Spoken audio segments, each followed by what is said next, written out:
এবং শাহিনের পরিবার যেন নিরাপদে থাকে, এই জন্য তাকে জেলে নিয়ে যাওয়া হয়েছে। তোমরা গ্রাহক ঘোরো, গ্রাহকের মতো তোমরা গ্রাহক ঘুরতে থাকো, একটানা 10টা জুতা তোমরা ছিঁড়ে ফেলো। হ্যাঁ, 10টা জুতা ছিঁড়ে ফেলো। শাহিনের মতো তার শ্বশুর বাড়িতে আছে এখন। আর আমাদেরকে কেউ ভুল বুঝবেন না যে আমরা শাহিনের ধরায় দিছি।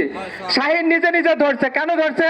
শাহিনের বিরুদ্ধে 9টা ওয়ারেন্ট, শাহিনের বিরুদ্ধে 9টা ওয়ারেন্ট, শাহিনের বিরুদ্ধে রাষ্ট্রদ্রোহিতার মামলা আছে, সরকারি কাজে বাধা দেওয়ার মামলা আছে। প্রশাসন টাকা খেয়ে খেয়ে তাকে ধরতো না। প্রশাসন টাকার বিনিময়ে, পুলিশ প্রশাসন টাকার বিনিময়ে যা বলতো শাহিন পলাতক, কিন্তু শাহিন দিব্যি ঘুরে বেড়াতো। শাহিন রাতে 8টার দিকে বেরোতো, রাত 3টা পর্যন্ত শাহিন ঘোরাফেরা করে বাসায় চলে যেত।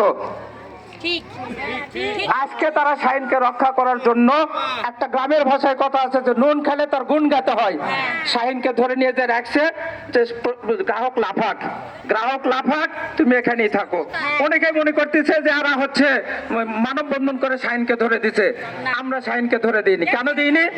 আপনার যেমন টাকা আছে, আমারও টাকা আছে, আরো 10 জনের টাকা আছে। আমরা কি চাই? টাকা চাই। শাহিন জেলে থাক আমরা চাই না। শাহিন আজকাই আসুক, শাহিন পুলিশের মাধ্যমে এখানে আসা বলুক যে আমি আগামী মাস থেকে টাকা দিব। আমাদের এখন দাবি একটাই, আপনারা আমার সাথে একমত কিনা জানি না, সকল সম্পদ বন্ধ করতে হবে, পার্ক বন্ধ করতে হবে, সকল প্রতিষ্ঠান বন্ধ করতে হবে। 1 মাসের মধ্যে আমাদের টাকা ফেরত দিতে হবে। যতক্ষণ পর্যন্ত টাকা ফেরত না দিবে সমস্ত কার্যক্রম বন্ধ থাকবে। পার্কের তালা বন্ধ রাখতে হবে, পার্ক বন্ধ রাখতে হবে।